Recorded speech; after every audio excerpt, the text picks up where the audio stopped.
Chapter 1, Shattered Reflections. I thought my life was perfect. A loving husband, a beautiful home, a future paved with dreams we had built together. Everything seemed so solid, so real, until one casual conversation cracked it all open. It started innocently enough.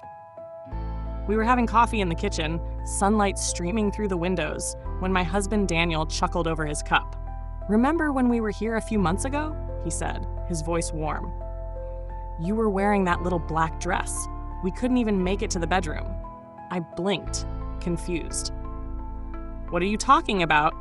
He laughed, thinking I was teasing. "You know, right here, on the kitchen counter." My stomach twisted. "Daniel, I wasn't even here a few months ago. I was visiting my mother." He tilted his head, frowning. "You're joking. You don't remember?" "No," I said firmly, my heart pounding. "I wasn't even in town." There was a long, stretched silence. Daniel's smile faltered for a fraction of a second, and then, too quickly, he laughed it off, tapping his temple. "Maybe I'm just mixing things up. Getting old, huh?" But I knew something was wrong. I smiled stiffly, pretending to let it go, but inside, alarm bells screamed. It wasn't just confusion in his eyes. It was something else, something colder, something guilty. I spent the whole night tossing and turning, pieces not fitting together, trying to shake the awful feeling gnawing at my gut. The next morning, I called my twin sister, Lily. We were identical, mirror images of each other since birth. Same hair, same eyes, same smile. But inside, we were nothing alike. Lily was reckless, lonely, always chasing affection in all the wrong places. I loved her, but I knew her flaws better than anyone. And an icy thought started creeping into my mind. No, it wasn't possible. But once the idea planted itself, it grew like poison. I started remembering little things. Strange looks from Daniel when Lily had visited, the way his hand had lingered once on her shoulder, just a beat too long. A memory surfaced, uninvited. Lily joking that if she ever found someone like Daniel, she'd never let him go. At the time, I had laughed. Now, the memory tasted like ash. I needed to know. I needed the truth, even if it destroyed me. Chapter 2, Threads of Deception. I couldn't breathe under the weight of suspicion. Every glance, every memory replayed in my mind like a puzzle missing vital pieces. I needed proof. I needed something tangible before I accused my sister, or worse, my husband, of the unforgivable. The next time Lily came over, I watched her with new eyes. She moved around the house too easily, opening drawers, grabbing cups from the right shelves without hesitation. She laughed too loudly at Daniel's jokes, her hand brushing his arm when she leaned in. Daniel didn't react. Not exactly. But there was something about the way he tensed, something about how he avoided looking at her too long. Or maybe he was overcompensating. Maybe he was trying not to look guilty. After she left, I searched. I went through Daniel's phone when he showered. Heart hammering, palms sweating. Nothing obvious, no texts, no pictures. Too clean, too careful. I checked the guest room where Lily had stayed the last time she visited. Buried deep in the sheets was a pair of earrings, ones I knew weren't mine. Silver studs, tiny and delicate. Lily's style, not mine. I tucked them into my pocket, heart racing. I needed more, so I pushed harder. I invited Lily over for lunch, pretending everything was fine, pretending I wasn't breaking inside. We laughed over glasses of wine, and when she excused herself to the bathroom, I followed silently after a moment. The door was cracked. I heard her on the phone whispering, "No, she doesn't suspect anything. I told you, it was just that one time." A pause. "No, okay, maybe more than once, but she can't know. If she finds out." My chest burned. I backed away, footsteps silent on the hardwood floor, just tears stinging my eyes. It was true. Not just once, not just a mistake. Over and over, behind my back. My sister, my husband, and I was the fool standing smiling between them. I sat through lunch afterward, pretending, smiling, laughing at the right moments while my world crumbled beneath the table. Daniel came home that night, kissed me lightly, asked about my day. I stared at him, wondering how I had ever loved someone who could lie so easily. I wanted to scream, to throw things, to tear the house apart. But I didn't. Not yet, because deep inside me, cold and sharp, a new thought took root. If they had lied to me so perfectly, so beautifully, hopefully, I would lie too. I would find out everything, and when I did, neither of them would see it coming. Chapter 3, The Mark of Betrayal. The anger kept me warm at night. I moved carefully, gathering pieces of a puzzle they thought I'd never notice. Whispers, half glances, subtle shifts in behavior. All of it painted a picture I no longer had the luxury to ignore. The breakthrough came by accident. One evening, after another strained dinner, Daniel took a shower. I sat in our bedroom pretending to read, but really just listening, waiting. He came out of the bathroom wrapped in a towel, humming to himself. There was something careless about him tonight, as if the guilt no longer weighed him down. Or maybe he believed he had already won. As he pulled on a t-shirt, he smiled at me. "You remember that little birthmark you have?" he said casually. "On your, you know." He laughed lightly, embarrassed. "I always thought it was cute." I froze. I didn't have a birthmark. Not there. Not anywhere. The blood drained from my face. He caught the look and instantly masked his expression, but it was too late. I had seen the flicker of realization in his eyes. He knew. He knew all along. He wasn't tricked. He wasn't a victim. He had recognized the difference between me and my sister and decided to play along. Cold horror slithered through me. Daniel tried to recover, laughing it off. Maybe I'm confusing things. We've had so many nights together, but I wasn't listening anymore. The ground beneath my feet was gone. Later that night, while he slept peacefully beside me, I sat alone in the darkness, piecing it all together. The earrings, the whispered phone call, the accidental confession. And now this, the undeniable proof that he had noticed the birthmark that was never mine to bear. I stared at him. This man I had trusted with every secret, every piece of my heart. He wasn't confused. He wasn't innocent. He had made a choice. 2 women, 2 bodies, 2 sets of lips, 2 hearts. He had taken them both and smiled while he did it. And Lily? What was she thinking? Had she believed he didn't know? Had she thought she could steal my life without anyone noticing? Or had she known he was willing, eager even, to betray me? I hugged my knees to my chest, rocking slightly, a silent scream trapped inside me. My perfect life was a lie. My marriage was a lie. My own sister had become a stranger. And the worst part? I didn't know who I hated more. Chapter 4, Web of Lies. I couldn't confront them yet. Not like this, not raw and broken. If I wanted the truth, if I wanted real justice, I needed to be smarter than both of them, colder.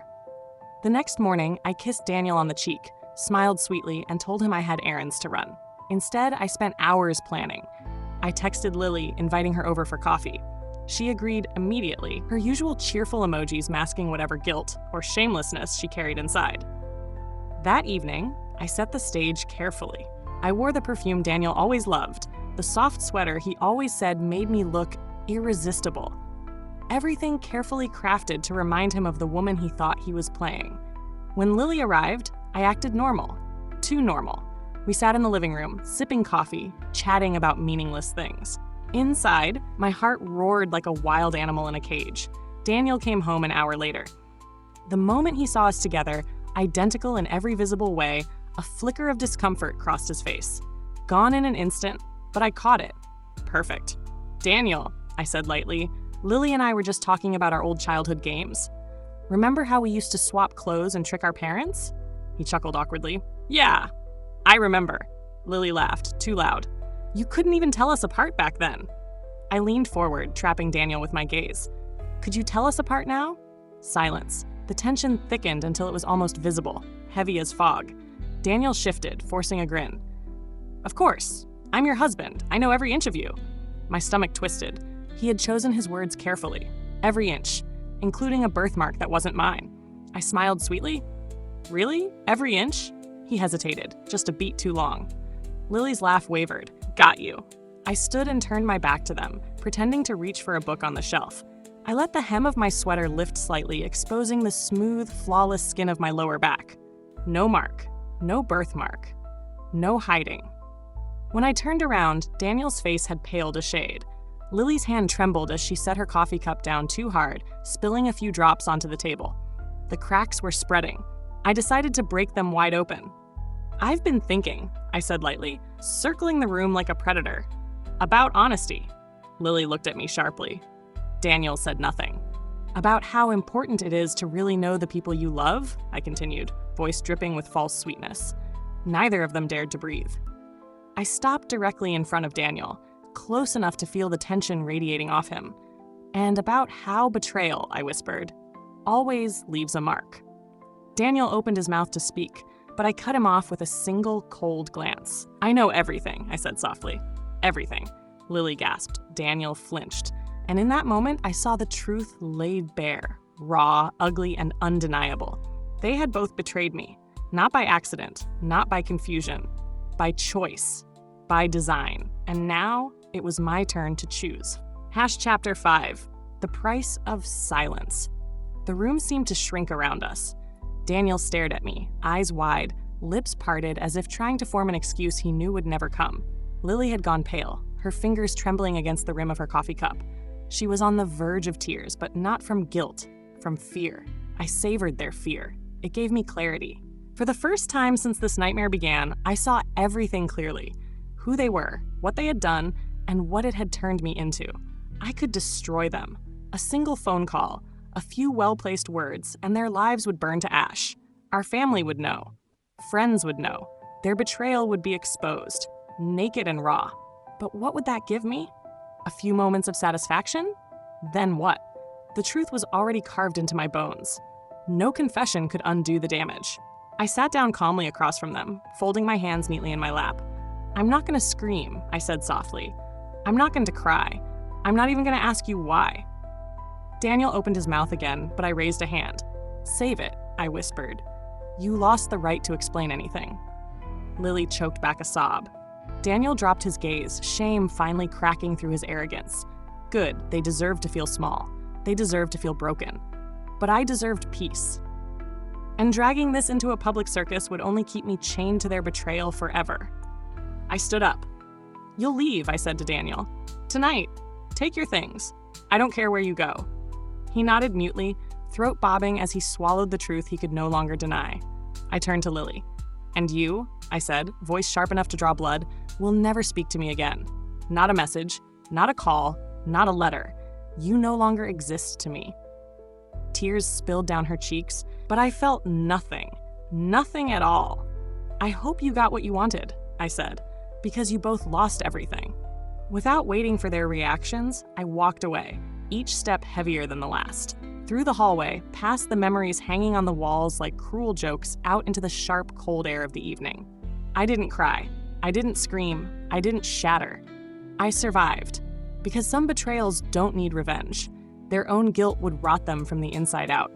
I would rebuild, brick by brick, scar by scar, a life without them, without lies, without masks, without shadows.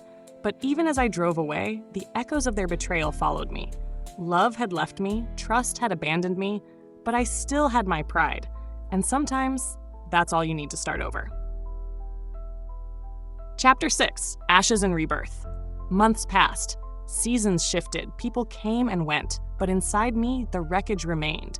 Silent, deep, invisible to everyone but myself.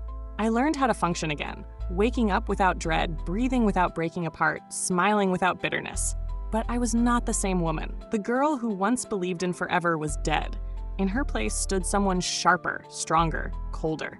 Some scars, no matter how much time passes, refuse to fade. I never saw Daniel again. He left that night with a single suitcase and a head full of shattered lies.